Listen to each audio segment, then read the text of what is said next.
Hello and welcome back to Front Porch Entertainment Sports Talk, coming to you from our porch to yours. You're listening to episode number 16. I am your host, Steven, and with me, as usual, we have Jairus. Hey guys, I feel like I know we do it, the same 2 days every week, but I don't know, it feels like it's been a while since we've been together, so I'm glad to be back. Yeah. And also, we have our producer and co host, Philip. Hey. And today I figured it's going to be all about the round ball, all about the NBA and NCAA basketball. And starting off with the NCAA men's. Let's go ahead and get right into it if you guys are ready. Or you have any announcements to make? It was an awesome week. Lots of good games this week. So we've got some pretty good info to. All right, so I guess we'll start out at the very beginning. Duke technically is still number one at the time of this podcast. They did defeat number 13 Florida State 80-78, but they did fall to Syracuse 95-91 at home. It's a really good game. We watched it. We were doing a podcast while that game was going on. Both those games were really good. The Yeah. Florida State game, they went overtime, right? And then the Syracuse game, or do I have that backwards? Was it Syracuse overtime? Syracuse is overtime. Okay, yeah. So, Yeah. but the Florida State came down to the last second, and then the Syracuse went into overtime. So, yeah, just couldn't, two really good games. Yeah, Florida State came to a last-minute three-pointer. Yep. Yeah, Duke just couldn't Wide open three-pointer. Oh, yeah. Sorry, Fee. I didn't mean to Duke interrupt. just couldn't put Syracuse away. That was the problem. They go on a run, get up by about 8 to 10 points, and Syracuse would come back. Yeah, Syracuse was impressive because, they're, not a top-notch team at this point anyway, and it was impressive because, like you say, Duke would go on runs, and it didn't matter. Syracuse hung right in there and definitely pulled out the win, as we saw. Yeah, I mean, Duke has really struggled since they entered conference play. I don't know how much it is of Duke not being able to run their game plan, or if it's people coming up, seeing the number one team out there and wanting to put a whooping on them, being they are number one. Everybody gets a little bit higher and a little bit more energy during those games. It's really hard to tell. I mean, and the ACC is a tough conference, so you expect to have a couple of slip-ups, I think, every now and then. And they're missing one of their key guys, Trey. I believe he's going to be out again today. It's going to hurt because we know Virginia is no joke whatsoever. So missing him hurts. You are dealing with freshman basketball players, and they're really good freshmen. Don't get me wrong, but they're losing to more experienced teams. Syracuse that core has been together for a while. Florida State didn't beat them, but gave them all they could handle. And missing Trey it hurts as well. So. It's a combination of things. Duke's just fine still. They're really good and going to be a handful for anybody, of course. But they're it's kind of weird to think they're that good, but showed that they are vulnerable at the same time. Yeah, I was going to say that it does show that they have some chinks in the armor and they are able to get beat in any given day. So it does make it interesting. It makes it more wide open. I think it's going to be interesting to see how they do in March, being that they have three freshmen. We don't have a track history of them in a playoff type setting, so it'll be interesting team to watch and see how they do. I still think they're going to be one of the favorites going into the tournament, but still, I don't feel as confident as I was probably last week, saying that everybody's kind of chasing them. It looks like people have caught them. Anyway. It's a pretty level playing field this year. There's a lot of really good teams, and so I don't think it's one of those years where there's head and shoulders. This team's the absolute favorite, but there's a good handful to 10 teams. That I think have an opportunity, and Duke's definitely one of those. So I'm not at all kicking them out of the possibility of Final Four.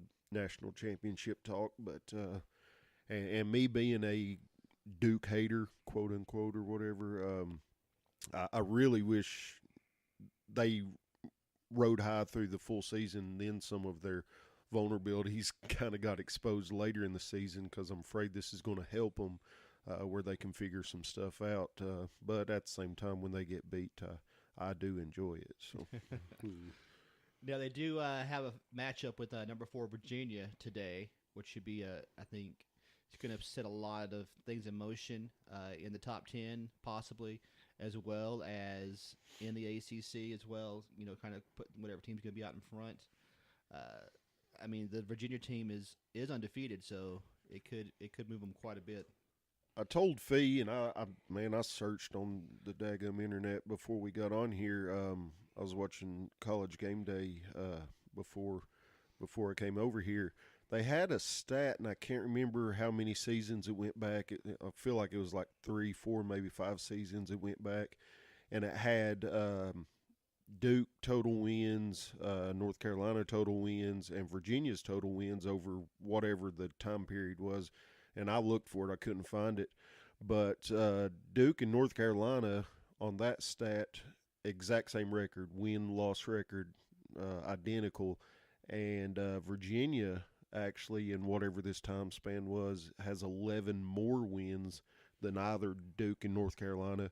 So Virginia, according to that stat line, has owned the ACC over the past, whatever number of seasons it's been, which is really interesting.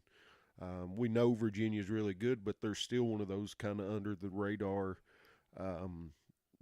not as big name basketball wise as Tar Heels or the Blue Devils. So I've found it a pretty interesting stat that they're 11 wins better than both those two teams over the past couple of years. So. Well, then they are the defending ACC champions as Right. well.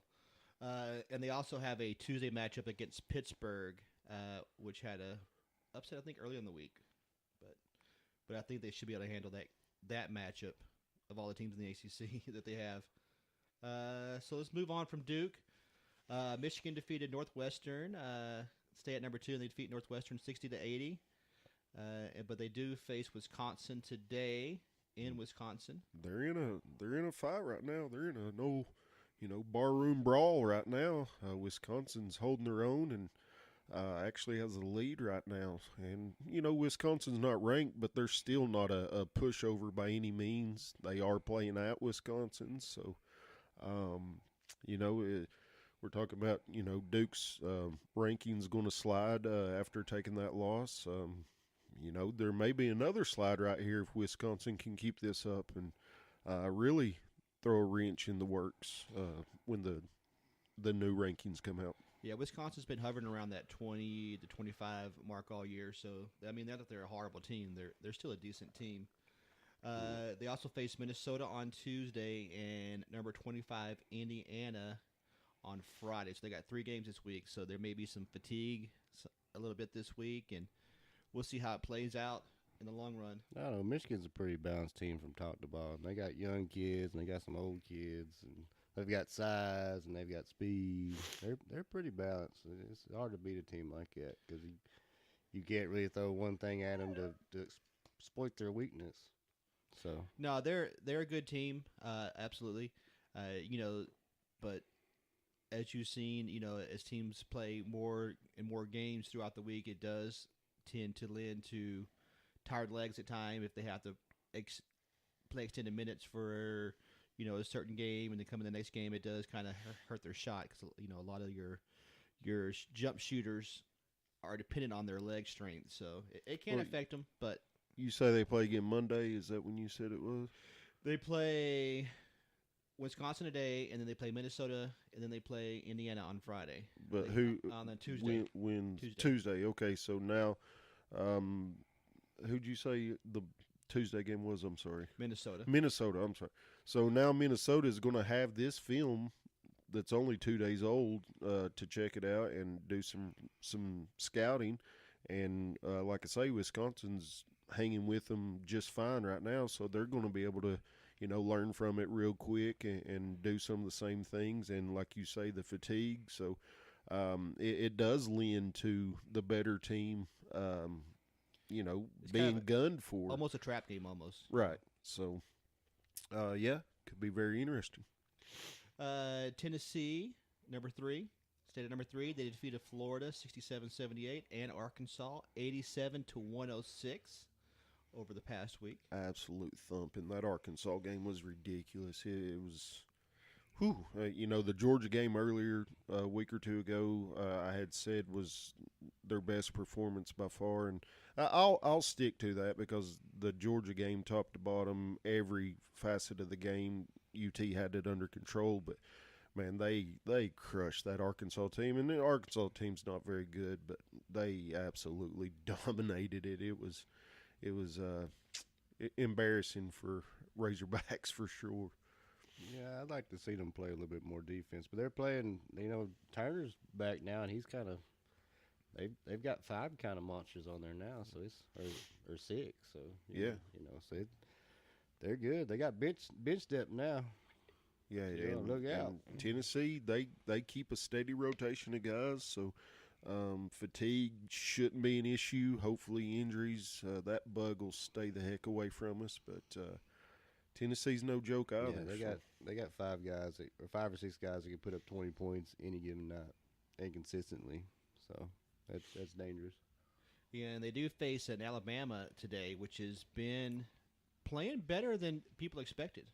And they pulled off that Kentucky game, and Alabama's, they're not a pushover by any means, but they are in Knoxville, and Tennessee's better than them. So I do expect a decent, 12, 15-point margin victory, I'd say. But at the same time, Alabama could hang right in there and make a real game out of it. Yeah, I think Avery Johnson's going to have a good game plan. I think the Vols still win, but I think it's less than 10 because he's just a really good coach. Of course, Rick Barnes is too, but hell, he just beat Kentucky.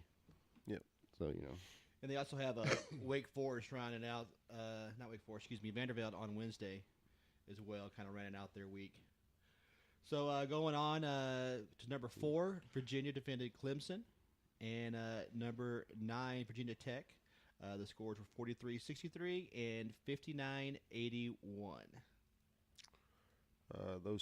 The opponents of Virginia, pretty low scores, which tells you what Virginia's strength is. But at the same time, they've got some offensive power as well. So Virginia's tough, buddy. If they can ever get a top scorer, they're going to be one of those teams that you're going to be like, holy Jesus. They ain't lost yet, and they're in the ACC. So, that's pretty impressive this time of year.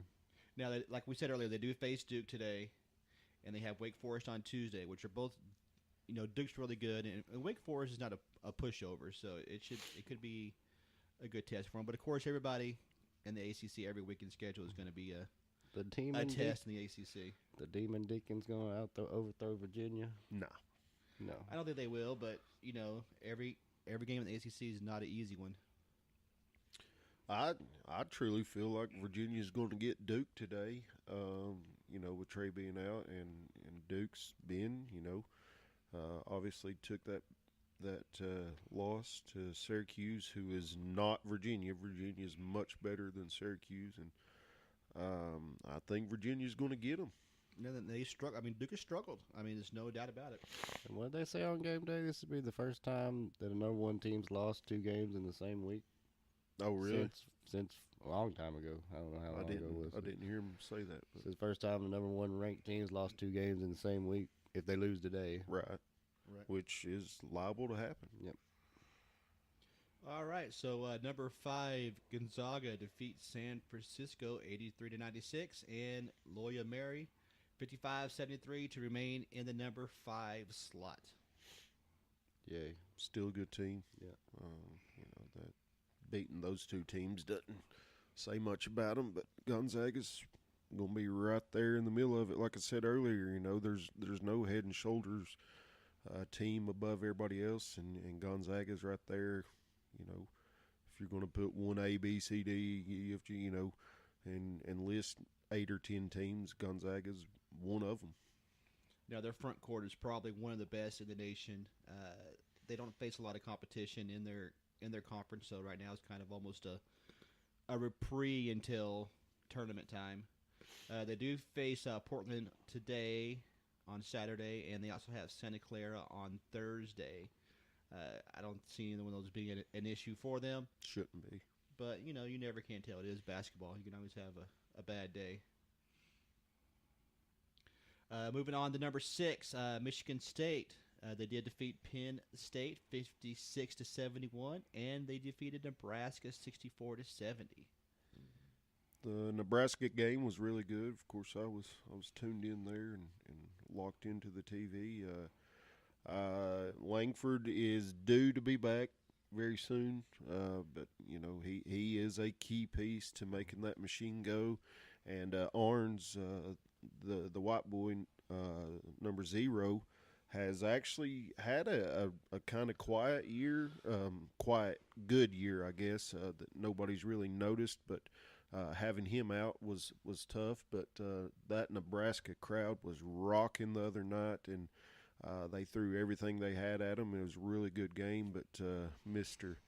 Winston had a monster game. I believe he had a career high 29, and took over. He was they had nothing for him. They could do nothing about it. It was driving. It was outside shots, getting to the free throw line. He was playing good defense.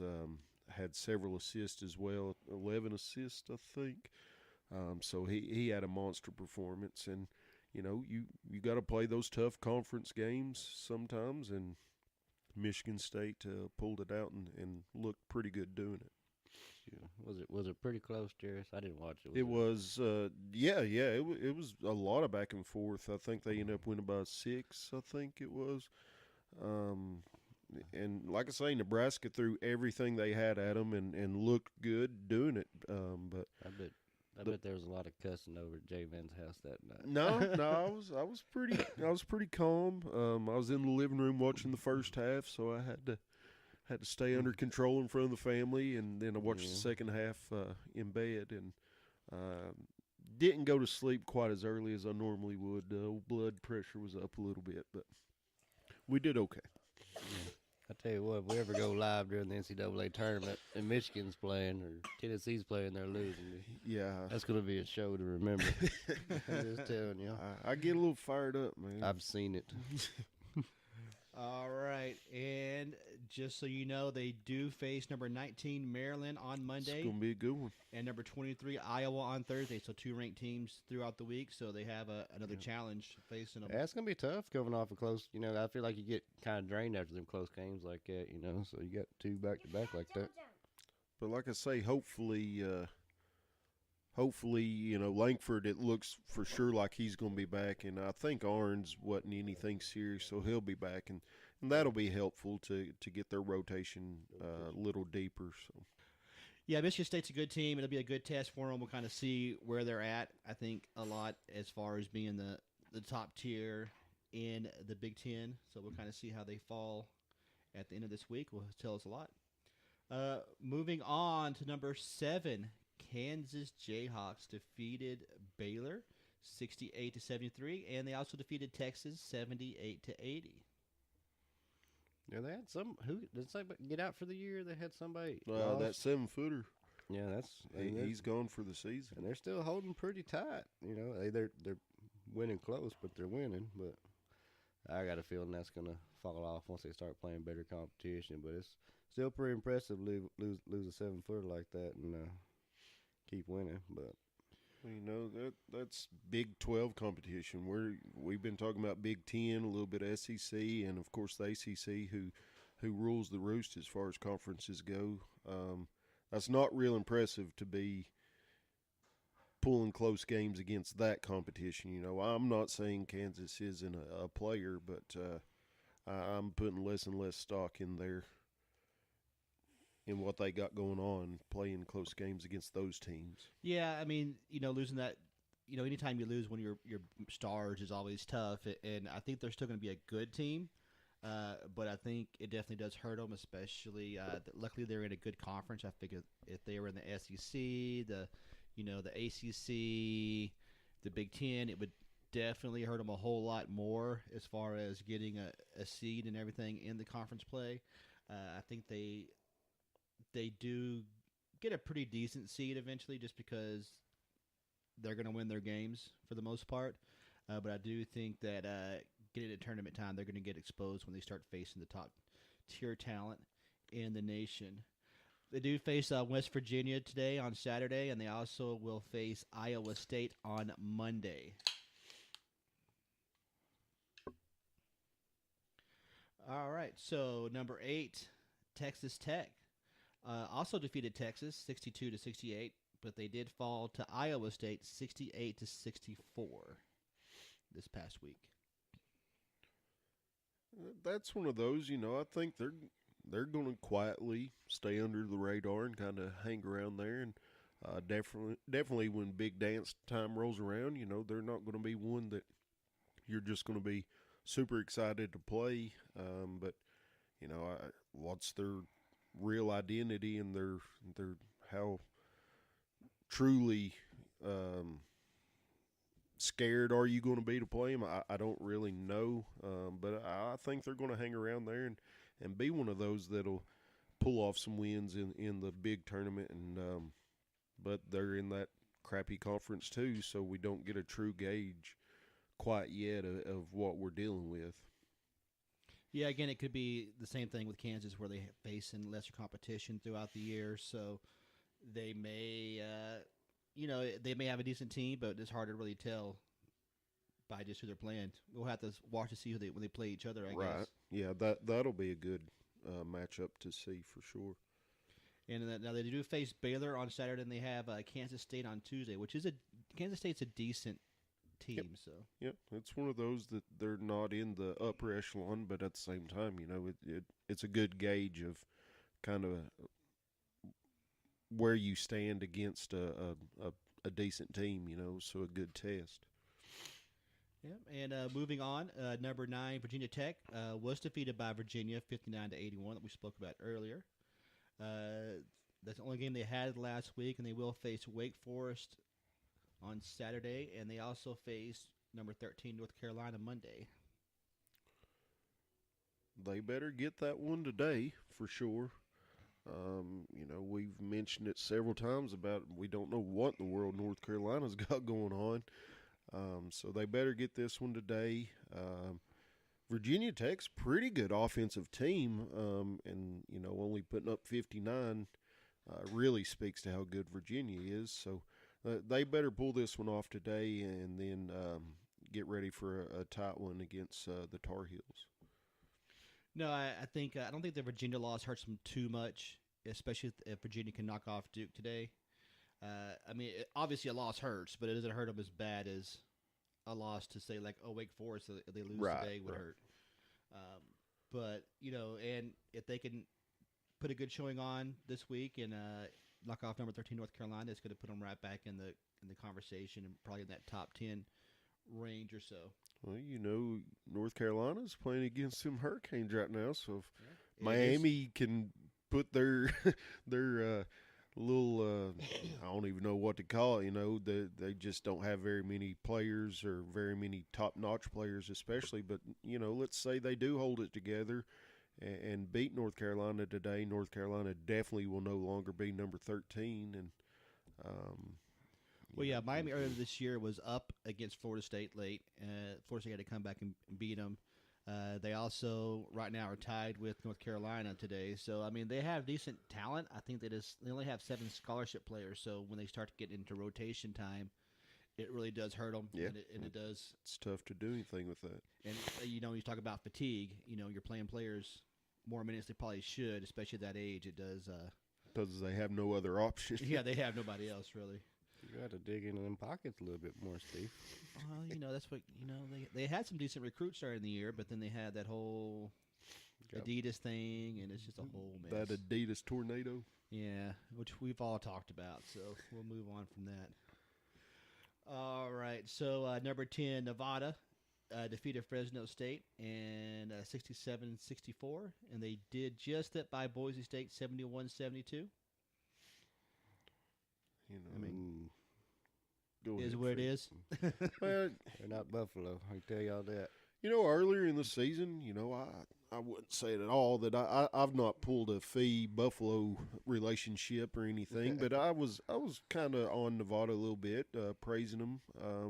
But they're playing a crappy schedule, and they are not pulling off those big 20-point victories any longer. So maybe Nevada's not what I thought they were, but there again, all they have to do is keep beating that lesser opponents and can help them out as far as seeding goes. But as the weeks go on, I'm less and less impressed with them. Yeah, and they do face Air Force Saturday, and they also face Colorado State on Wednesday. So, I mean, they better ramp it up and start getting those large margin victories again, right. or Making it a little bit more impressive. They're going to find themselves at a 10 seed and playing a higher seed, and I'd say that's not going to bode very well for them. All right, number 11 moves up from Florida State moves up from 13. They had a tough week this week, though. They were beat by Duke 80-78, and they were also beat by Pitt 62-75. That was that upset I was telling you about. Pitt's had earlier. Yep. They face Boston College on Sunday and Clemson on Tuesday, which are two games they should be able to win and kind of bounce back. But yeah, getting two losses is tough. The Duke loss isn't a backbreaker by any means, but Pitt, honestly, that's not very good. I do think Florida State's still a decent team, but there again, they're not quite what I thought they were, apparently. Yeah, and they got beat by 13 points by Pitt, too. Not like it was a last-second miraculous shot either. Right. Like I said, Florida State's one of those teams that's very athletic, but if they don't have somebody that's hitting their jumpers, they do continue to struggle sometimes. True that. They ain't going to be number 11 when they do the rankings on Monday. No. They're going to take an old They'll take a little bit of a dive. Slide there for sure. So Kentucky slides up from 18 to 12 after defeating Vanderbilt 47-56 and Georgia 49-69. It's the only team I can see lose by to a team they're not supposed to, and then win 3 games they're supposed to and move up 6 spots. Yeah, stupid. Sorry, but there's still not much, man. They're going to be fine, ish. Not fine in a terrific way, but they're going to be okay. And but thank goodness they will get put out of the tournament early, and that's cool with me because don't like Kentucky either. So they got a pretty hard schedule coming up. Yeah, Auburn and Mississippi State and Kansas all in a row, and they get to play us twice before it's all said and done. Yeah, they do face Auburn today, which has also struggled some, and they also face number 24 Mississippi State on Tuesday. So they're getting into kind of the heart of the SEC schedule there. Mississippi State's had some flashes this year. They've looked really good, and then they've really dropped some that they shouldn't. Yeah, so we don't know who they really are at this point either. But yeah, but I still think Kentucky's probably going to be one of those mid-range teams, like in around the 8 seeds or so when it's all said and done, 6 to 8 to 10 or so. No, they'll suck them off. They'll be at least a 4.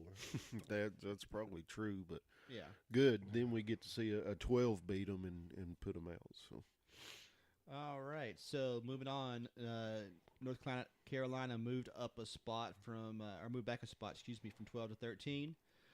They were defeated by Louisville Saturday, 62-83. But they did bounce back and beat Notre Dame 69-75. I don't know what to think about this North Carolina. It's weird. One time they'll go out there and they look like they can't be beat, and they could beat Duke, and then the next time they'll get beat by San Jose State or something. It's just weird. I don't know. It's the weirdest North Carolina team I've seen in years. But they're one of those. I think their true colors will show up when it actually, when it gets down to the absolute heart and soul of it. I think they'll show up and play like they should when they should. But at the same time, I guess I've kind of thought that throughout this season, and there you go, just like We're what still Fee waiting. said. Yeah, they show up and then they don't show up. So, but I think they'll have it together when it comes absolute crunch time. I think Luke May's eyebrows is the problem. It gets in his shooting vision. He needs to trim them things down. Well, I think they always play well when they get to the ACC tournament. Even when they're years when they struggle, they always do better than expected. Usually, the NCAA tournament is kind of hit or miss. 1 year they overachieve, the next year they drop it to something they probably shouldn't have. But I mean, I think they're still a good team. I don't think they're as great as they normally have been in the past, but I still think they're a good team and a dangerous team to face. Yeah, I almost feel like this makes them more dangerous because teams will come in with that in the back of their mind, thinking, okay, this isn't just a powerhouse, and they've been so hit or miss, so maybe teams come out and don't give them their 100% effort, and that's just when North Carolina shows up and blows them out. But who knows? No, it doesn't surprise me. They could beat any team any given night in the top 25. Yeah. I could see it. Wouldn't surprise me a bit, but they're just not consistent this year. So. Right, and they're playing Miami today, and they also have number 9 Virginia Tech on Monday. So I think that game will really show us who's going to be that second tier type ACC team behind Virginia and Duke. Syracuse. It may very well be Okay. Syracuse.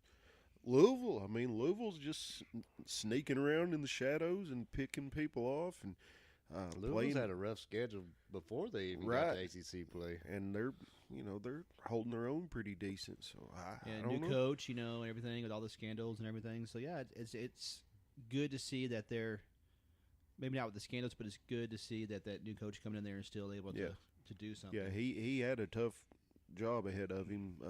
The position he got put in there, but at the same time, it's Louisville, huge basketball school, and he's got plenty of help around him, and so I'd say that team will be back in powerhouse in the next very near future. Yeah, they definitely have a history of winning there at Louisville. All right, so Auburn drops back from 11 to 14. They did defeat Georgia 78-93, but and Texas A&M 66 to 85. Large margin of victory. So. Yeah, but they've been inconsistent too. They're like kind of like North Carolina in a lot of ways. That they play a lot more up tempo, but I don't know. I don't know. They're just very inconsistent. Yeah, especially considering what you would have considered them, preseason or especially pre-conference schedule. I expected a lot more out of them. Not saying they're not still a pretty good team, but a lot of question marks there. Yeah, it's, you don't win by 5 points against Murray. Yeah, stuff like that. It's just you'd expect those to be your 20-point wins, and I don't know. He's got some stuff to work out down there. Well, yeah, and I picked at the beginning of the year. I picked Auburn to compete with Tennessee for that top spot in the SEC, and they kind of let me down a little bit. It's your fault. So it is my fault. So well, good. I'm glad you did that. just keep on doing it.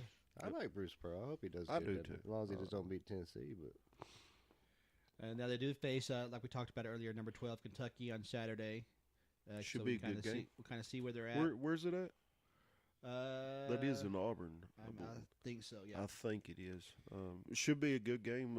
Comes on after this one, I believe, or after the Tennessee game comes on at 4. yeah, so. it's at Auburn. At Auburn. And they have South Carolina on Tuesday. They should be fine. So yeah, I mean, I think the game with Kentucky is going to be the one that's going to kind of see where you're at with Auburn. I think. All right, so Marquette, it jumps from 21st all the way up to 15th after they defeated Seton Hall 66-70, and they follow that up by taking down Georgetown 71-74. It's just so weird the way they do these. I don't get it how they jump so high. They don't do that in football, do they, Jerry? No. Marquette's one of those. I don't want to have nothing to do with them in the tournament. I hope somebody else wipes them out before either of my teams have to mess with them because they're a good program, solid program, and like I say, I don't want to have to play them. Well, yeah, I mean they play in a decent conference, even though they're in a mid-major. I mean the Big East over there, where you have teams like Seton Hall, which hasn't been as good this year, but historically have been a pretty your good Xavier's, program. your Villanovas. Yeah, your Georgetowns. Those are all good programs. They're not dominant right now, but they're all good programs. So it does show some credence that they keep on winning there in that conference. So. Well, Georgetown's going to be back. They got a couple young kids that are going to stay. We know one kid down there, Mr. McClung. He's going to at least stay one more year, I'd imagine. He can, when he gets hot. We've seen his highlight videos. He can shoot lights out. So as long as he stays and Patrick Ewing gets some couple more pieces down there, they're going to be a force to reckon with again. I'm not at all saying the Big East is ACC level, but like you mentioned, Steve, they've got a lot of solid programs, so it's not like watching Nevada struggle with whoever the crap shows you mentioned them struggling with earlier. Seeing those teams beat up back and forth on each other is not worst case scenario. It's just kind of what happens. So as I said previously, the Marquettes, the Xaviers, the Villanovas, all those guys, I don't want nothing to do with them. I hope somebody else can handle the dirty work as far as a Michigan State or a Tennessee having a matchup with one of them. Yeah, I mean, that Big East in basketball is a decent conference for the second tier, level of schools. I mean, and I wouldn't be surprised they get more people in the tournament than the Pac-12 does this year. So I guarantee I'd put large amounts of monies on that bet that Big East gets, because we mentioned it our first episode talking about college basketball. We thought two, right? Pac-12 gets two tops, maybe one. So yeah, I'd say the Big East will have a good 4 or 5 representatives in there if I had to guess. Yeah, and as you haven't noticed, there is no Pac-12 teams in the top 25 right now. Did Arizona State slip all the way out? They're out completely, yeah. I knew they had taken some losses, but I didn't know if it. Yeah. Well, it's tough when your coach is dead, so. Shut up. Gosh, man, that is a. How do y'all think I got them football scores? I know, right? All right. So, moving on, the biggest, I guess, the biggest worst ranking as per fee, Buffalo jumps from 19 to 16 after defeating Miami of Ohio 88-64, and Western Michigan 88-79. And they also had 3 games this week. They also beat Pepperdine? Eastern Michigan. Oh, I thought 65-77. They've got North and South Michigan to beat now. They're still winning pretty handily. Yeah. I think anything above 10 is pretty good. There's a place for that type of team in the tournament without a doubt. We see it every year. That the Florida Gulf Coasts and the Virginia Commonwealths and all those type teams. So Buffalo can fall right in that line and make some noise in the tournament without a doubt.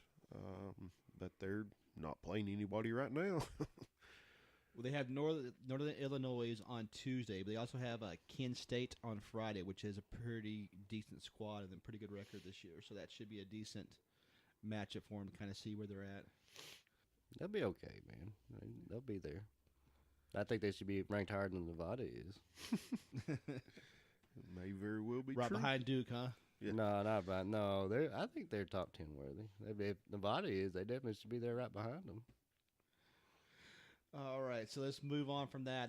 North Carolina State drops back 2 spots from 15 to 17 after defeating Pittsburgh 80-86, but they did fall to Wake Forest 67-71. Meh. You did call it. They could be the 4th best team in North Carolina. Yep. So, which isn't necessarily a bad thing. I mean, when you look at it, it's 3 or 2 definitely really good teams in right. North Carolina, but whatever. They'll be there. We've already mentioned ACC's going to have several teams representing in the big dance, and they very well may be one of them. No, I figure they will be. I don't think they're going to be one of the top seeds, but they'll be one of those 8+ seeds, I think, going in. They do have Notre Dame today, and they also face Louisville on Thursday, so they can pull off that victory to really give them some more stock. And that won't be an easy task. I have a feeling that Louisville is probably going to be ranked after on Monday. I'd say that's true. All right, so Ole Miss jumps from not being ranked all the way up to 18 after defeating number 14 Mississippi State 81-77, but they did fall to LSU 83-69. I was going to say it was pretty big beat, wasn't it? Points wise. LSU ain't bad either. They're 13-3. So I don't know. I mean, yeah, they have a decent squad. It's kind of hard to that second tier SEC. I don't think it's really panned out yet to see who's going to step up and SEC's coming to play this year, boys, and be that next tier team to challenge the Auburns and the Tennessees. Yeah, I was really impressed with Mississippi State earlier this year, but now they've pulled this back and forth crap, so we really don't know how good or bad they are, and this is just another example of it. Ole Miss team that I hadn't really put much thought at all into, beating them. I don't know. I don't know what to say about it. Well, to be honest. you have Ole Miss and Mississippi State both trying to fight for that second level. And you also have Alabama, which is playing better than people expected. Mm-hmm. LSU is playing decent ball, so I think that's. And you have Kentucky. I was going to say, as funny as it sounds, Kentucky is second level right now. Yeah. So I mean, you have those 5 teams kind of fighting for that number 3 to 6 spot in the tournament right now for the SEC. So it'll be interesting to see where they kind of land out as the season plays on. Now they do have Arkansas on Saturday, and they have Alabama on Tuesday, which I think will show us a lot of where the Arkansas is pathetic, man.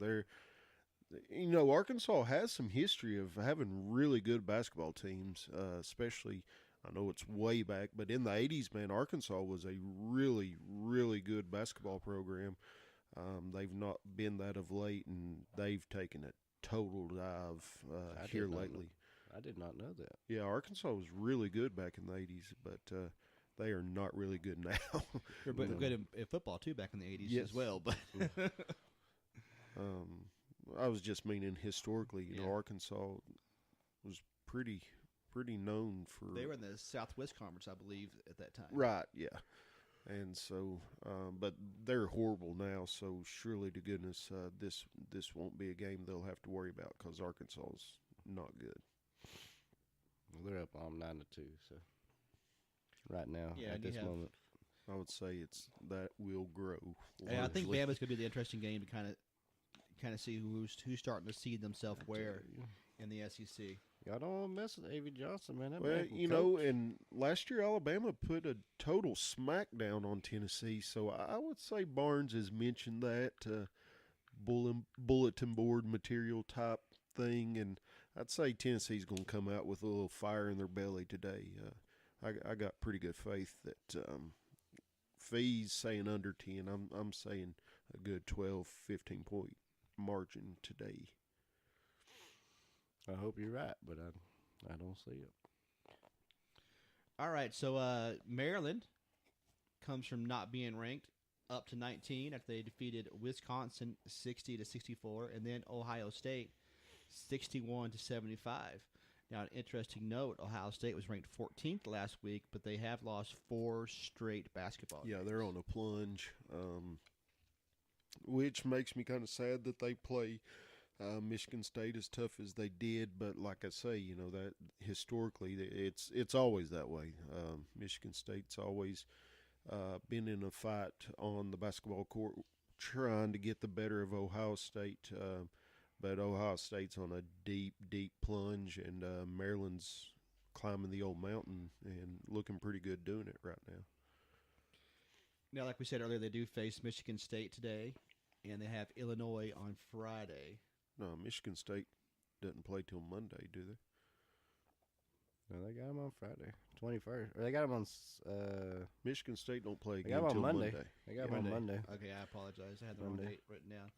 So they play on Monday, and then they play Illinois on Friday. Or And Illinois, excuse me. Maryland is trending in the right direction for sure. All right. So Oklahoma goes from 23 to 20 after they defeated number 25 TCU 74-76. But they did fall to Kansas State 74-61. Oklahoma's kind of hard to figure too.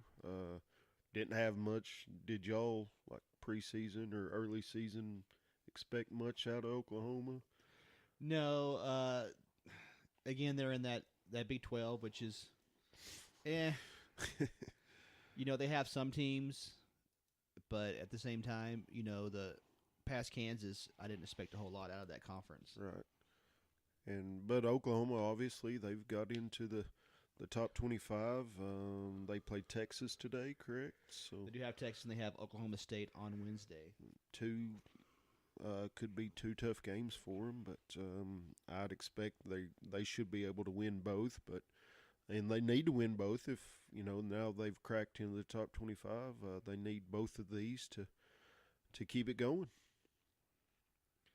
All right, so moving on, Houston dropped from 17 back to 21. They did defeat Wichita State 70 to I got the wrong score. Hang on, 79 to 70, Steve. 79 to 70. Excuse me. Thank you. And SMU, 69 to 58. thank you. They do face South Florida on Wednesday, and they also face East Carolina on Wednesday. Who y'all talking about? I'm sorry, I got Houston. I'm sorry, I got Cougars. caught up watching this. Houston had an early, nice run going, undefeated. Was one of the last undefeateds. I don't know how much stock to put in them either. Whatever. Yeah, still only got one loss. You know, I think their schedule of opponents is probably a little bit better than Nevada and Buffalo's. So I'm not sure why they're Right. this low, but People do crazy things in these rankings sometimes. A lot of it's Yeah. name recognition, Absolutely. like the Kentuckys and stuff Yeah, like that. Kentucky's your number one example of a team that should be lower normally or higher ranked. Right, and while you normally. have like a Virginia at 4, Yeah. that's undefeated in the ACC. Right. you yeah, know, I'm so- surprised. and doing it in Right.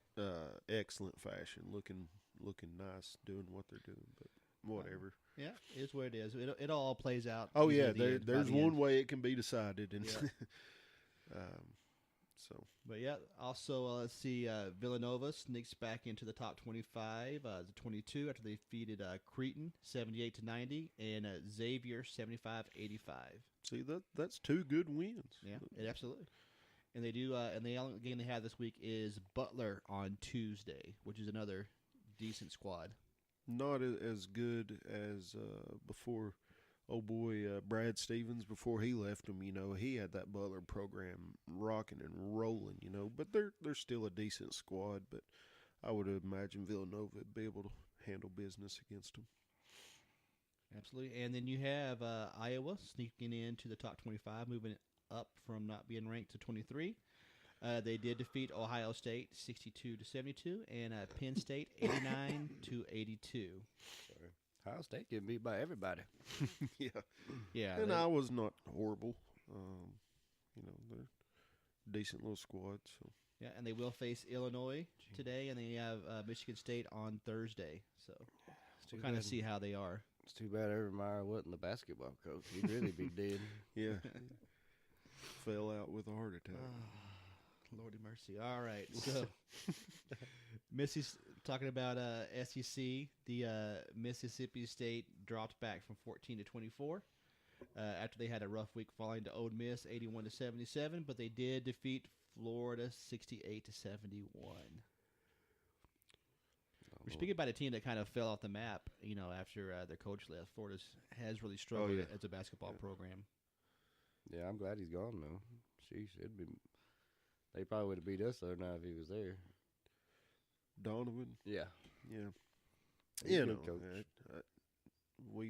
it's been touched on as far as Mississippi State goes. I still think they can have a decent little run to end out conference play, and they'll need a good run as far as conference tournament goes. But I pretty good faith that they'll end up in the big dance somewhere in the middle somewhere. One of them's going to fall out the top 25. It's either going to be Ole Miss or Mississippi State once we start playing each other, because one of them not start taking their lumps. Well, I think Mississippi State is a pretty good team. Right. They've lost some they shouldn't have, and I would have more confidence in the fact that they could go on a run to end the season than Ole Miss, but I could very well be wrong. Well, minus Tennessee, you can say that pretty much about everybody in the SEC. They've all gotten beat by teams they should have not lost to. So, I mean, it's one of those things where they have a lot of talent there, but I think once you get past that top tier, it does drop off pretty drastically. Yeah, Tennessee's the only one that's played consistent pretty much all year. I can say that about the SEC. I think this is true.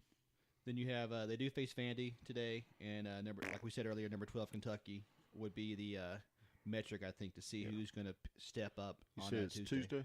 On Tuesday, yes. Guess what I'll be doing Tuesday? I'll be watching that game. I hope everybody beats Kentucky. You played Tennessee school for the deaf, and I hope they lose. V wants Kentucky in the NIT. I knew. Get knocked out in the first it's not round. Going to happen, man. They got too many lips puckered up on their butt for them to end up there. It's not going to happen this year. But it has happened before. Yep. But it's not going to happen this year, no. All right. So number 22, Indiana, falls back to 25. Let's see. They got beat by they lost their only game last week to Nebraska, 66-51 last week. They've lost 3 in a row, though. Yep. And they have Purdue on Saturday, Northwestern on Tuesday, and then they also play Michigan State. I think Michigan, on Friday, I believe. All these teams we've been talking about, that we could basically just keep having the same conversation. It's weird how they lose when they're not supposed to lose, and then they'll step up and beat somebody that is having a good season. And I don't know. We sound like a broken record on a lot of these conversations, but I guess that's part of the magic of college basketball. This kind of happens and makes it entertaining, but it does leave you scratching your head sometimes as to why they would take a loss to a team that they're obviously better than, but just not on that particular game. Well, I think a lot of it is also this time of year, and you're just starting conference play. It's only been a weekend. This is going to be week 2 of conference play, where I think starts near the end of conference play. You kind of see where teams really are after they start beating up on each other, because right now before then it's all kind of, well, they beat so-and-so, and they beat so-and-so, and that team beat so-and-so, so it's kind of hard to actually look matchup to matchup to see where they're at. Do that hand thing again, Steve. How is it like this? You do like this?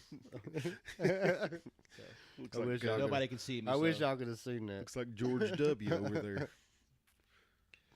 But yeah, so I think as we get deeper in the conference play, it will start to balance out a little bit and make it more. People will be taking more of a stand as to where they actually stand. Yeah. Yeah, we're gonna get some stuff sorted out in the ACC next week. That's for sure. Well, you can see that every week in the ACC. Woo! The ACC, boy. Yeah, I know, but I mean, it's really gonna get Michigan, number 4 for Michigan, just had him a little Showtime dunk there. Sorry. Well, you're good. All right, so it kind of wraps up everything for NCAA men, unless you guys had anything to add. No, I did want to, when we were watching this game before we started here, I don't even know who's broadcasting it, but one of the broadcasters said that Beeline for Michigan, he would consider him the best coach in college basketball right now. Let's have a talk about that. I know y'all hadn't had time to prep for it or anything, but I wouldn't even consider him in the conversation. What's his name? Beeline, the Michigan guy, he's been there for a while, and he's a fine coach, a good coach. But could you gather your cojones enough to make a statement saying he's the best coach in college basketball right now? No. No, I think Michigan is the teams I think have to be good coaches are the ones that do more with less talent, get farther with Well, less talent. that was part of his spiel, was saying that they had no 5-stars on the team,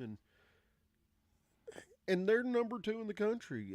So obviously they're a really good team, and I think he's a really good coach. But gosh, can you imagine? But look at somebody like Virginia that gets a bunch of 3-stars and is still undefeated in the ACC right now. Lost their starting point guard and still is undefeated. And it's going to sound like Mr. Homer Jarris over here coming out, but Rick Barnes don't have any 5-stars on that squad.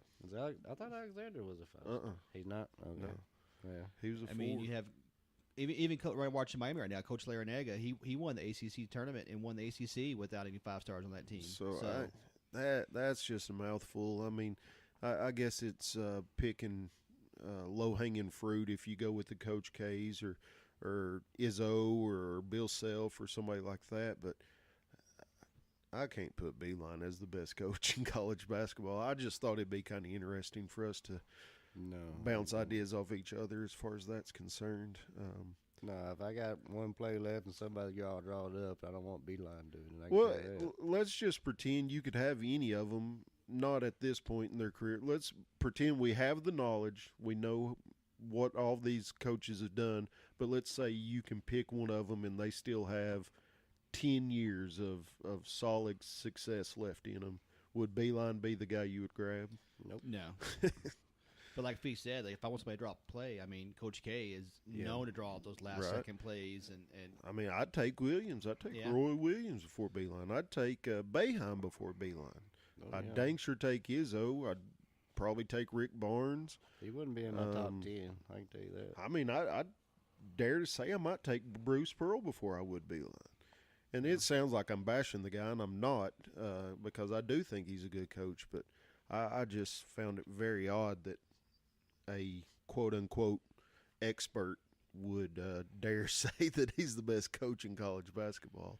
When you have the coach from Wisconsin, too, that always has a bunch of 1 and 2 stars even and ends up making some noise in the tournaments and stuff. So, I mean, you have a lot of teams out there that do a whole lot more with less, I think. Like I say, I just thought it'd be a nice little conversation to have kind of out of what we normally talk about. But I don't know. It caught me off guard when he said that. Right. I mean, he is a good coach, though, so I hate to not give him any props, but you're right. I wouldn't pick him as – if I was making a team and I could just go out and pick who I wanted to run it, it wouldn't be him. You know, it kind of reminds me of the LeBron Jordan debate or whatever, because it almost makes you take the stance that you're saying LeBron's not a good player, which is ridiculous. LeBron's awesome, don't get me wrong, but when you get in those kind of conversations, just because I'm not saying LeBron's the best doesn't mean LeBron's not good. Same thing here. Just because I don't think Beeline's the best coach in the nation doesn't mean he's not good. But it's impressive what he's done. You know, he lost Wagner, I guess, last year, and that was a big hit. And he's got good. He's still got a good lot of depth on his team too. So he's got a lot of old players. So I don't, and that helps. You know, having players that know your system. I think he's very good at teaching his system and getting players that fit his system, getting players that and teaching players to do what he needs them to do, which is a skill, which is good. I mean, he's coaching. They've got the best team in a really good conference, so obviously, you know, he's a good coach. And right now, Michigan's the best team in the Big Ten, correct?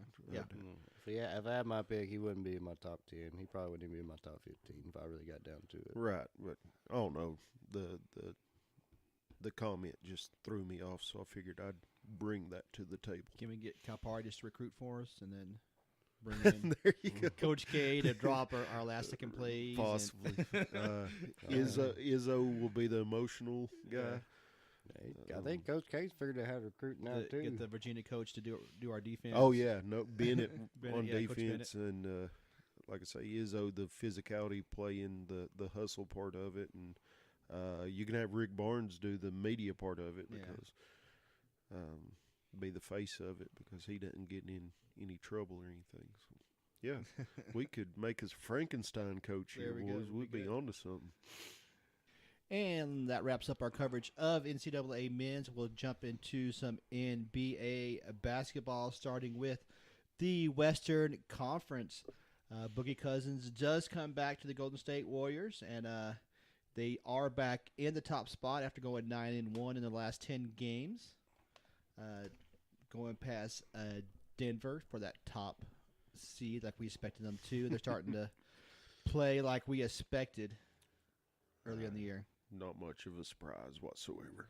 Yeah, he had a good show in his first game. I think he scored 14 points, and that's a stacked lineup anyway now. You got 5 All-Stars starting. I think the game before that, they scored 51 points in the first quarter, which is the NBA record.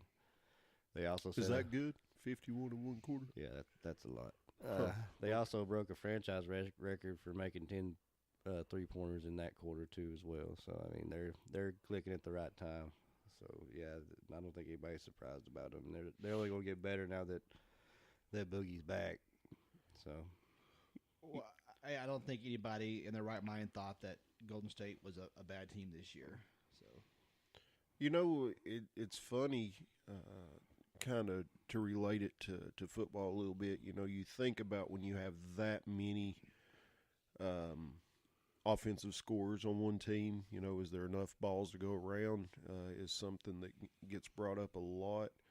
But if you look at it sort of from a football standpoint, when you have 2 really good receivers and all the defensive concentrations on those 2 receivers, it opens it up for somebody else. I got a feeling that's what's happening with Golden State right now.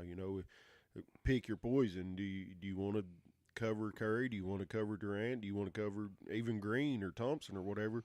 Well, then all of a sudden Boogie can turn around and give you 20 points. So it's just going to be so hard to beat him because if somebody has a bad night, they can just let somebody else shoot the ball. right, and you have to have the right mindset on a team, because Curry could naturally get pissed off saying, "Hold on a second, I'm the 40-point scorer," or whatever. But I think he's in the right mindset that it's okay as far as the team's going to benefit from the fact that maybe he doesn't get his 30 or 40 that night, but they can still get the victory. So, yeah. No, you're right. I mean, you look around the league at all the other teams. If you take away their top scorer, they definitely struggle to score points, where Golden State doesn't have that issue. they don't only have a second option, but their third, a fourth, Or a the fifth. Right. I mean, Darryl Green on a lesser team is probably putting up 20, Darryl 25. Green? Or not Darryl Green. Darryl but, Green. Jesus Christ. No, AC but- Green? I don't know. I don't. Yeah, No, we know what you're going with. Draymond. No, but Draymond Green, excuse me. So, yeah, I mean, right now he's only averaging 7.2 points a game, but, I mean, you put him on a lesser team, he's probably a 20-point scorer, 10 guy. I mean, it's just that team is so deep, and like you said, there's so many balls that can get shot at a time. I mean, And now Curry's turning it on. He's back to his MVP. He's his last 5 games. He's averaging 35 points a game. So he's been kind of overshadowed by Harden and his offensive onslaught the last 2 or 3 weeks. But Curry's back to playing the way he was a couple years ago. Man, if they can figure it out to where they understand that the team's more important than the individual, there's no telling what this team could do. They're just too good, and it's all a matter of getting it figured out in the locker room and coming out there and figuring out that it doesn't matter who's scoring it because they have so many options to score it. Just figure out that the team winning's what you're out there for, and like I say, there's no telling what they can do.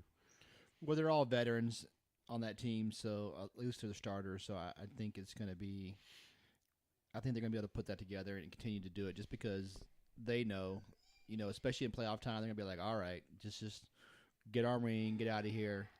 I mean, I would be shocked if any game that they play, any series they play goes beyond 5 games. I would be totally shocked. Absolutely. All right, so since Golden State took that top spot, it did knock Denver Nuggets back down to the number 2 spot. They went 7-3 over the last 10 games, which is still a pretty good clip. which kind of still surprised me that they're still hanging in there. But I'd say the further it goes, this is just the first step down they've taken. I really have a feeling that they're going to take several more steps down. There's another thing. I didn't know Isaiah Thomas is on the Nuggets. He's supposed to come back mid-February.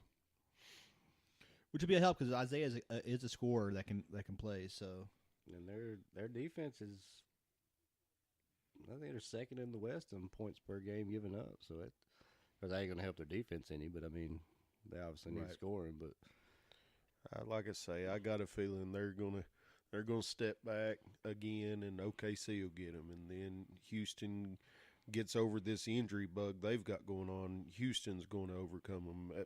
My Lakers might even, take a step above them. I really feel like they're going to take a slide here. They may get, level out at maybe 6th, 7th, 8th seed or something, but I don't think they're going to be top half when it's all said and done. and with that, Portland did overtake the Thunder to take over the number 3 spot. Yeah, I didn't even mention Portland. And maybe Denver does keep holding on, but I got a bad feeling about it. I can see Denver probably anywhere from 6 to 8 Yeah, or so. Yeah, but not not 3. 1, 2, or 3. No, I don't see that happening the entire year. Portland's playing pretty good ball as well. They were also 7-3 over the last 10 games, which they were number 3 in the league last year in the West. So I'm not totally shocked that they're starting to make a little bit of moves. I could see them probably being in that 4 or 5 range at the end of the year. yeah, Lillard's a star. He's a beast. He definitely He's got the up Rockets there. number. I know that. He's but up there in a crap show too, though. I do Right. not want the Rockets to see them in the playoffs at all because I've seen that before, and it's usually doesn't go out in the Rockets' favor. Lillard just does what he wants to out there. He's really good. Yeah, it kind of sucks when you don't play defense. He's on never your in trouble. He's another one of those guys you can't help but root for, but he gets zero publicity. Well, he's in Portland too, yeah. so it's kind of tough. Yeah, absolutely. Okay, OKC went 4-6 over the last 10 games. They dropped back to 4th, put them back kind of where they in their place, I guess I could say. I mean, I don't know if that's the right word to use. Kind of where I kind of see them at. The team's, very. To me, they're very inconsistent overall. The Thunder. I mean, Their upside's really, really good, but unfortunately they don't always show their upside. So, yeah, you're right.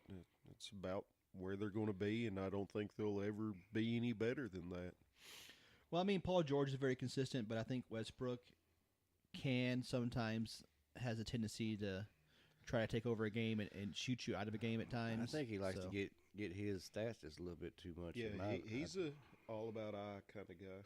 and I think that's the biggest problem. If he ever learned to get past that, they would be a lot better team, I would think. No, I think he has talent to be a great point Yeah. guard. He just has to learn.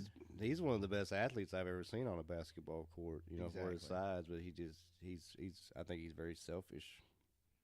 I think we can all kind of agree with that. I mean, if he could learn how to share, it would be wonders for that team. I mean, he's part of the main reasons that Durant left, and the ownership stuck with they wanted Westbrook. I think that's why Durant left. So they ain't got nobody to look at but themselves. So they better figure out how to get him to be a team player instead of a me player.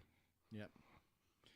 And don't look now, but Popovich has his Spurs in the number 5 spot. Keep on winning with not a whole lot of talent on that team anymore. Yeah, Popovich is. You could give him 5 average players and they're going to make the playoffs. If he's not the best coach there ever was, he's definitely in the top 3. I think, and yeah, it hurts losing Kawhi, but they did get DeRozan for him, and DeRozan can score, but he doesn't play good defense. But Aldridge is playing better. Rudy Gay's kind of revitalized his career a little bit.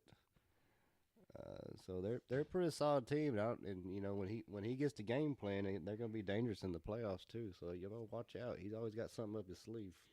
We had our little college best coach conversation there a minute ago.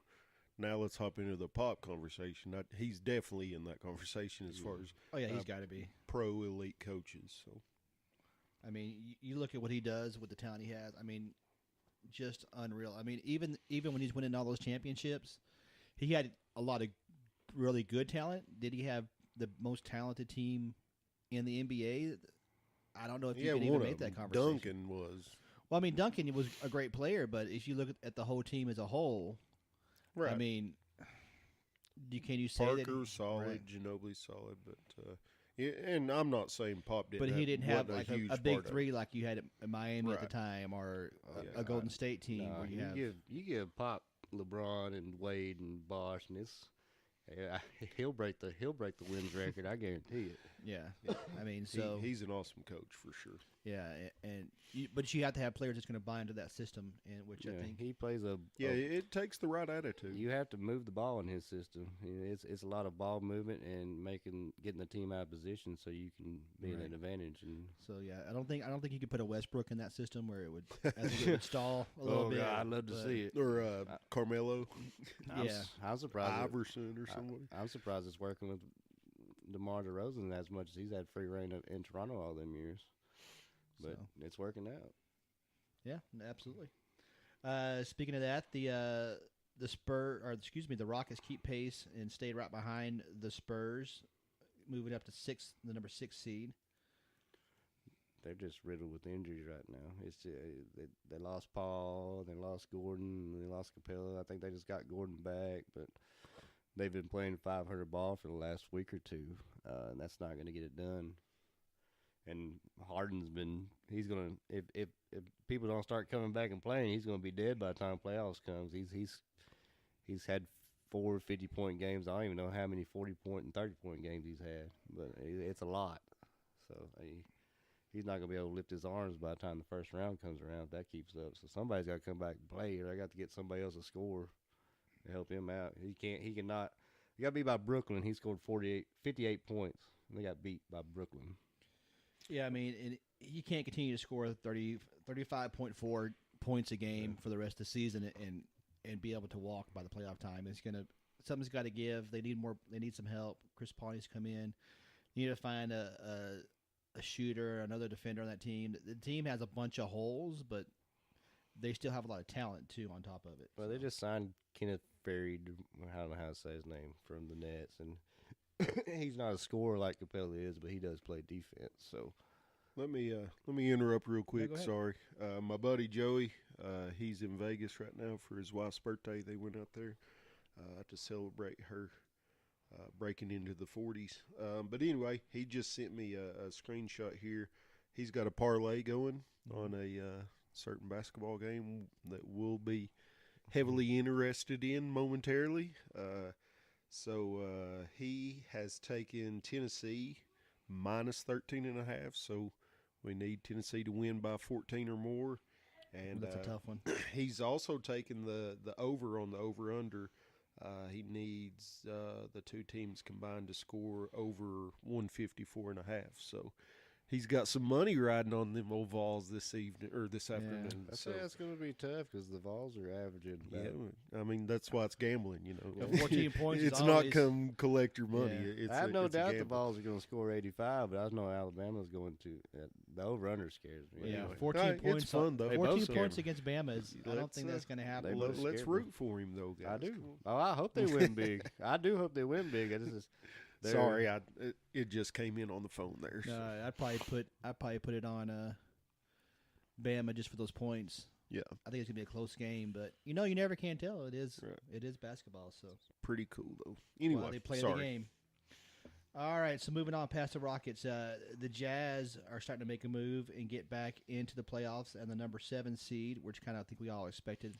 Yeah, I definitely expected it.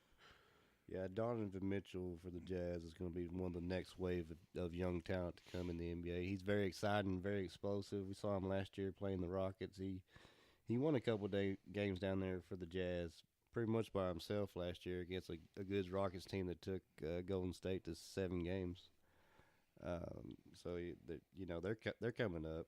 and give them a couple of years, but they'll be back to maybe not to where they were when they had Carmelo and John Stockton, but they'll be more respectable. Now, a couple years ago, they were a decent squad. They were always a 4 or 5 seed. I mean, they have Favors down there. They have O'Neal, which are decent front court players. So they got some keys there that can play. They got Gobert. Gobert's no Gobert too, yeah. He's a defensive monster. Yeah, so I mean, they got good players through there. I mean, they may be if they can get Mitchell to start showing out, it may be a tough team to be out. Yeah, he's got to take it to the next level, but he's on his way. He's improving every year. I wish I could have let Steven say Gobert's name. I bet he would say Gobert. Gobert.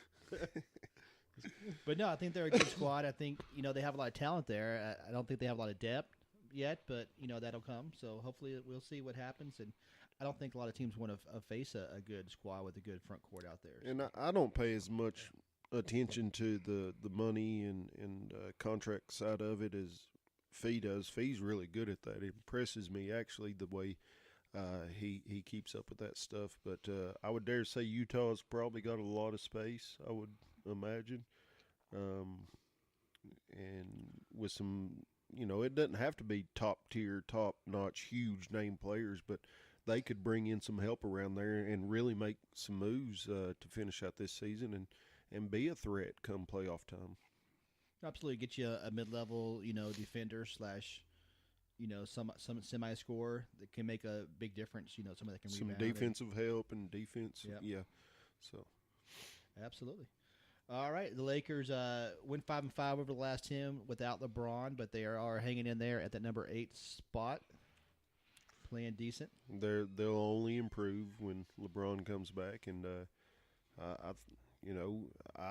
I'm a Lakers fan, huge Lakers fan, but man, Kuzma has been impressive. Man, the guy is playing out of his mind and doing a great job right now. So.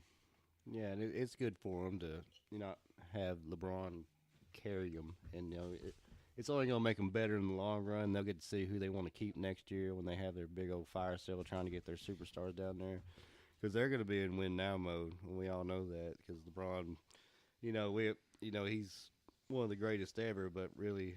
How many years does he have left? I know it's getting down to crunch time. Other time's coming. He's only 34, 35 years old, but he's also played like 2 or 3 seasons in the playoffs. So I mean, he's worn down. So I'd say when it does hit him, it's going to hit him like a ton of bricks. But I listen to a lot of sports talk throughout my day at work and stuff, and the Sports Animal out of Knoxville apparently is a CBS affiliate. So like in their commercial breaks and things, they'll have a CBS rep come on there and do some sort of breakdown. And I've heard it 2 or 3 times this week saying that the Lakers this year is the make or break because more than likely they'll probably get that 8th spot. More than likely they'll play Golden State and get swept. So this guy was saying that he thought, if they do make the playoffs and get swept, it's going to deter people from coming there because they're going to see it as LeBron's falling off. I don't think he's fallen off yet. It is coming. There's no doubt about it. But I don't think if they got swept by Golden State or even took it to 5 games, which is basically a sweep, I don't think that's going to deter some of the big names from coming because they know what they would be getting themselves into. They know what they're signing up for. Yeah, and you have that mystique in the Lakers too, where people want to go to L.A. You have the stars. I mean, you have come out to the games, and of all the L.A. teams out there, they are probably the most followed, I guess, out in California. Because California, if you've never been there, if you've never been in that area, they're not really sports type people, but the Lakers do have a decent following. I mean, even the Rams. You look at the Rams and the Chargers out there now; their home games aren't that impressive as far as their fan base is concerned, and they're both 2 of the best teams in the NFL.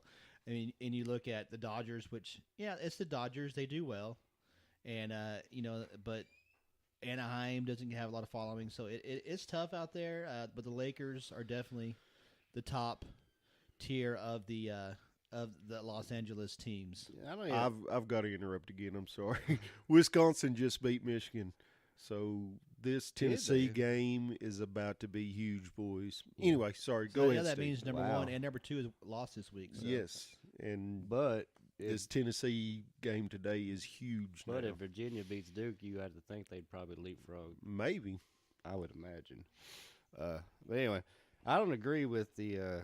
I think once they get LeBron back, when's he supposed to come back? It should be soon, right? Yeah, it's not too far I off. think they'll end up being like a 6th seed, and outside of Golden State, I wouldn't surprise me a bit of LeBron-led Lakers team beating anybody else in the Western Conference in the first round. If Kuzma can keep up what he's doing, LeBron has no problem with another guy being a scorer on his team, so it can only make him better. But I mean, LeBron last year, you look what he went through on that awful Cleveland team he did pretty much by himself. He went through a Sixers team, a Boston Celtics team, and did he go through Toronto too?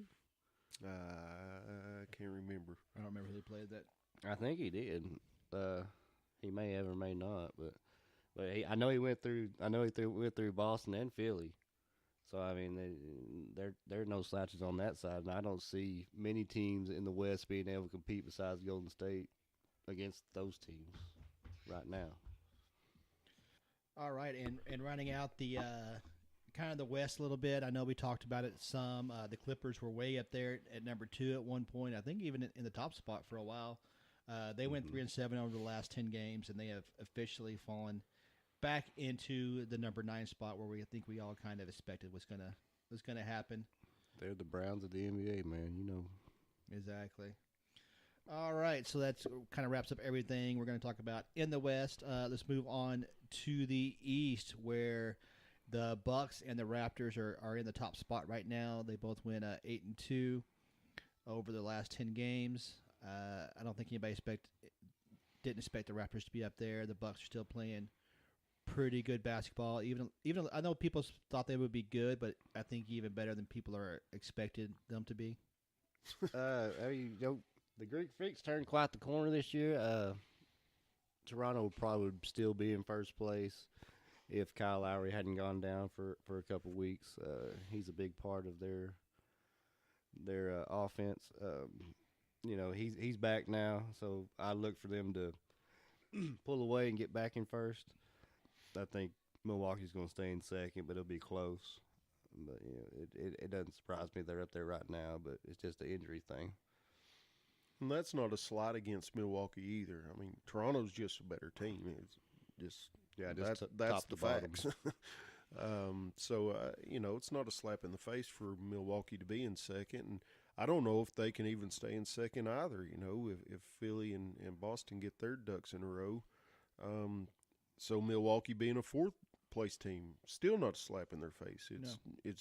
That's just the way it is. Unfortunately, you got the Greek Freak and some guys around him, and then you've got 3 other teams that are just better teams. It's just facts. If I'm Milwaukee's GM, I'm going all out this year trying to get me somebody to try to get me. You would think you'd have to be pretty dang antsy trying to get somebody in there. I don't see the Greek Freak staying there after his I just don't see it. I don't know why you would. There's no money. It's not a big market team. You're not going to get the commercials, the shoe deals. Hell, Kevin Durant made $300 million off just shoes. Yeah. In 1 year. Right. Well, and can you imagine like a player of that style in like the Knicks or New York style team or the Lakers or even a Miami or something like that has that kind of market? And he's a huge star in Milwaukee. So Right. You're right. Put him in a big market somewhere.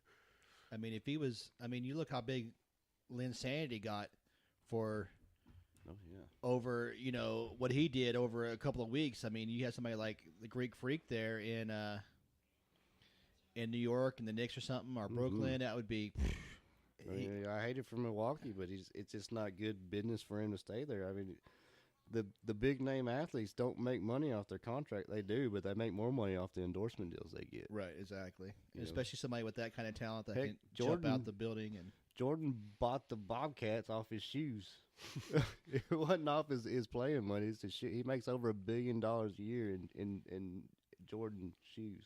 Well, he would take pay cuts on his basketball contract to get other players in there around him to help him win championships because he had so much money from Nike. So That's the age of, that's why you got people like Durant taking pay cuts as well, because he's making so much money.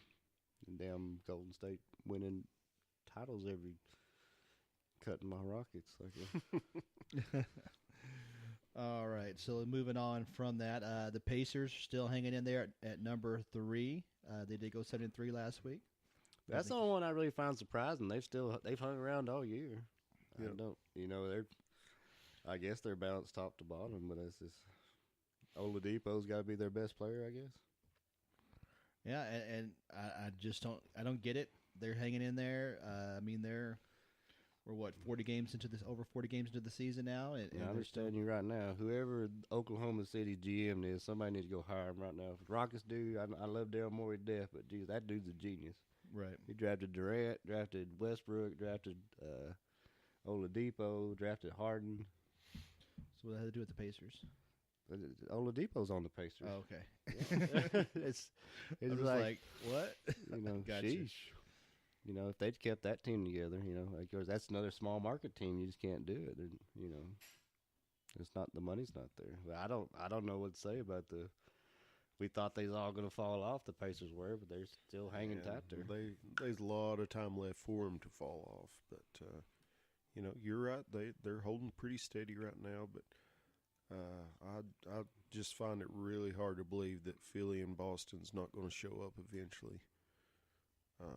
But, as of what we got to look at, the sample we have to talk about right now, Indy's there. So yeah. The only thing I can look at the numbers is,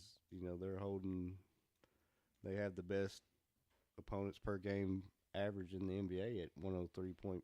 So that's about it. But yeah, and they are now tied with the 76ers as well. So they're both 3.5 games back out of first. I mean, you look at the top 6 teams in the East. There's only 6 games separating those teams. A lot to do the same with the West. In the West, you have the top 9 teams only has 7.5 games from first place. So yeah, I mean, you have a good run. You could get right. I would back expect into it. Golden State's going to widen that margin pretty good now that they're back in clicking. Oh yeah, I'm sure they will. But at the same time, I mean, you're from 3 to like 12 in the West. I mean, you're really only looking like 10 games. I think not even 10 games. At like 7 games total. Which you go on a big run and win 20 out of 23 or so. You're going to find yourself in a playoff spot. So it's tough right now because everybody's still so tight. It's the tightest I've seen it this late in the year. Especially for the teams out, usually like you have 2 or 3 at the bottom. They're like done. But even you got the Memphis Grizzlies, they're only 5.5 out right now, having the 8th playoff spot. And that's just unheard of at this time of the year. Absolutely. 70, like I said, the Celtics, even with all their recent drama, have been able to stay in that number 5 spot. They did go 6-4 over the last week. It was part of J-Man's "Hey Stupid" last week, but they're hanging in there. I think there's just way too much talent on that team not to. Yeah, and I did some looking into it a little bit over the week, and a lot of it seems like they're not moving the ball as well as they used to. They got some talent back, so they're starting to lean on shooters versus moving the ball and trying to find that extra pass or shot to make it worthwhile. Where last year when they lost players, they kind of had to do that out of necessity, and it made them a better team overall, I think. Yeah, I think I read a story about Kyrie calling LeBron and apologizing and thanking him for his leadership, because I think Kyrie started getting on his teammates a little bit, and he didn't really understand why LeBron was doing that in Cleveland. Now he kind of understands why. So I think he's doing a little bit of growing up, not being such a... I think he's trying to get back in good graces so he can get to L.A. Oh, Lord. I don't know about that. I don't know if Ron would have him. I don't know, man. Yeah, it'd be hard to pass up that talent. If you can get one of the best point guards in this generation, I think you do it, especially in a point guard generation type era where point guard is so important now.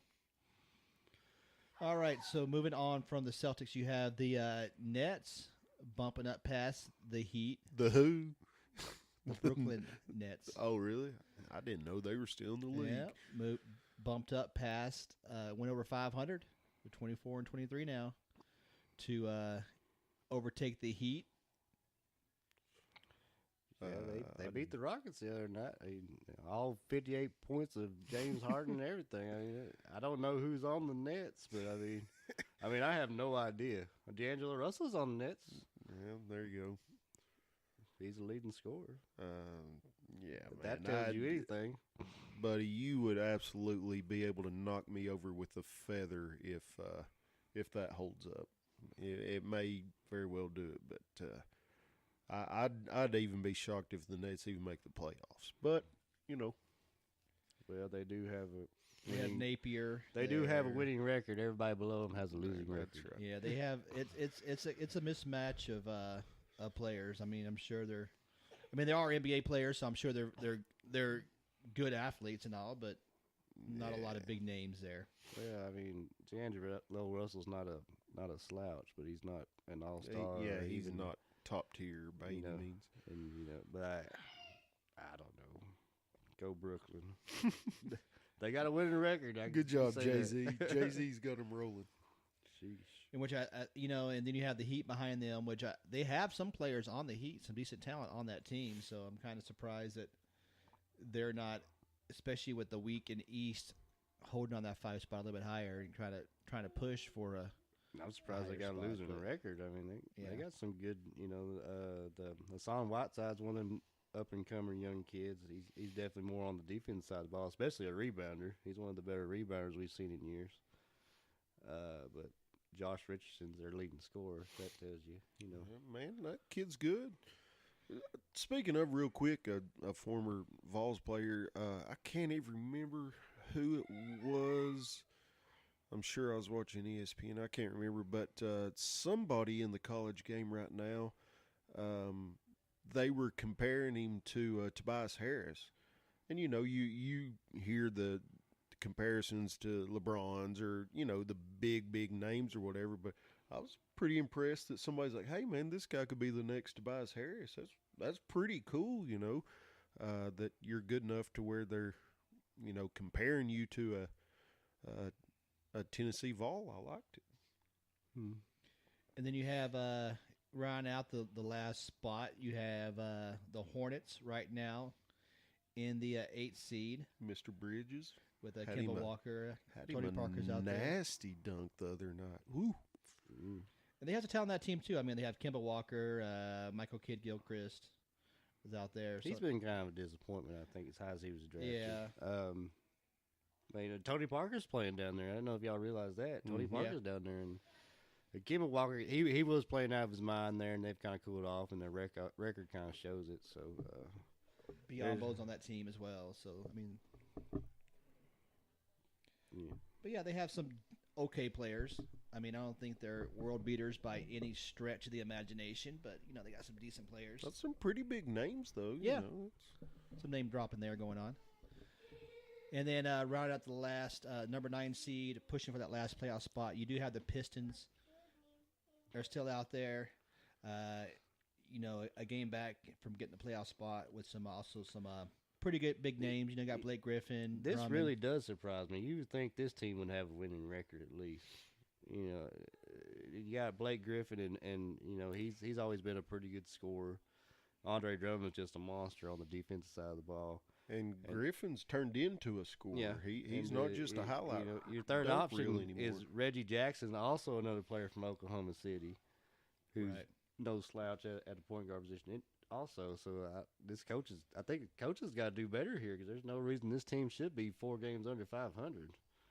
Well, I think they're missing a guard / small forward type scorer out there. They don't have that kind of player out there on that team. I think if they get somebody like that, they could probably make a little bit of noise in the East, especially in East that's very top heavy at the top, and after that it's kind of like a bunch of well, so and so's on that team. It should be a decent, type team. You have that in the East where you have. Well, I mean, Indy, going back to them, is proven you obviously don't have to be Have a bunch of superstars on right. there. So, I mean, there's room for guys or for teams to make some moves, and there's plenty of season left for those moves to be made. So, Man, I would love to see Detroit go up against Milwaukee. 'Cause I want to see the Greek Freak go in there when the Drummond's in there.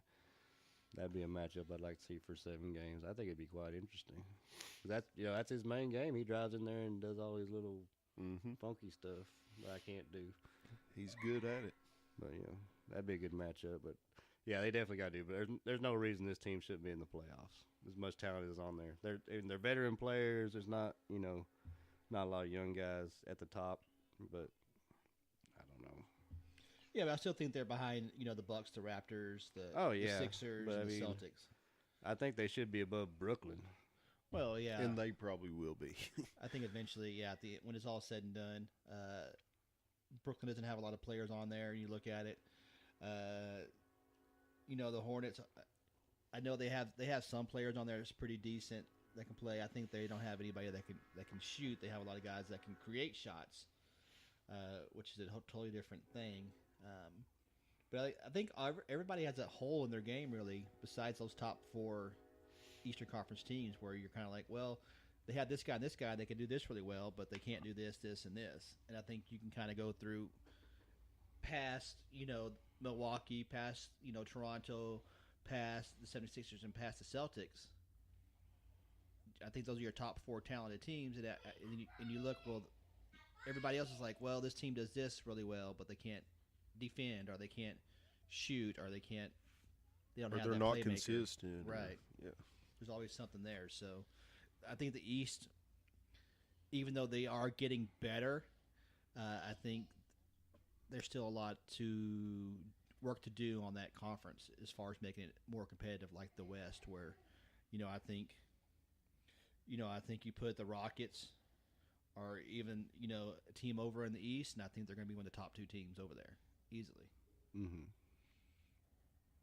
Where right now the Rockets in the West are 6th seed. Right, So- like I said earlier, we saw it last year when LeBron went through the gauntlet. He pretty much did it by himself. I mean, Kevin Love was hurt, and it was the big one, and Right. he pretty much did it by himself through the playoffs. And that was one of the better. If he didn't play the Rockets or Golden State in the finals, I got a feeling he'd probably win too. But I mean, it was one of the better playoff performances I've ever seen in my life. What LeBron did last year. So, and that just shows you how weak the East is. One guy can pretty much win it. Right, yeah. So I think if somebody steps up, that's why I think Toronto's going to be so tough, because they have that Kawhi Leonard type player that can put a team on his back and carry you and drag you across the finish line if need be. He can. He can walk to one side of the world and the other. Can't walk around though. No. But true. anyhow, anything else for you guys on the NBA before we wrap that segment up? Not NBA, but go Vols. Go Vols. No, I'm good. Put a big bow on it then. And as far as that, we appreciate you guys listening to us. Don't forget to follow us on our social media, Facebook, Front Porch Entertainment, and as well as on Twitter at Front Porch ENT. We're in a little state of limbo of our iTunes right now. Well, we got approved. It was approved. I went on there and subscribed to it and gave a rating and everything. And then, like, the next day, I got a rejection, so it didn't make any sense. So I've resubmitted it again. So we'll see. I'd say it's going to work out. Yeah, we'll just get on a little there. hiccup at this moment. We'll but just keep resubmitting until they finally say leave us alone. when we get into the going live stuff, that is going to be huge for us, and that is coming. Yep. So Fee's going to get us worked out there. I've got all confidence in the world in him. Going to get us fixed up. So And we are on YouTube as well, correct? Yeah, we're on YouTube. We're on So YouTube. absolutely. So you can find us there as well. Mm-hmm. So like us, follow us, subscribe to us on all those places. If you don't mind, we definitely appreciate it. Yeah, it'll be You know. under Front Porch Sports. Just do a little search. It'll be Yeah. in there. Like, share our pages if you don't mind. We still need likes on episode 12. So don't 13. forget that. 13? 13's the one we need them. All right. So don't forget, go do your likes, make your comments, let us know what you think. Anything else? Nope. All right. Well, we appreciate you guys coming out and listening to us. We know you guys can do so much more other things with your day. We appreciate you taking the time. Listen to us, three guys here at Front Porch Entertainment, and we look forward to seeing you on the next time. We'll be back Monday. Monday. All right. Oh, and want to make an announcement too. I will be doing some hockey over the weekend, so we'll hopefully get some of that done for you guys. We'll kind of see how it plays out and try a little different format and see what happens. And other than that, we look forward to hearing you guys and seeing you guys and see We'll you. be like Orson Welles talking about hockey. Joey, Talking about hockey. Joey, I'm rooting for you, buddy. All right, Fee. Make that money. Hits music.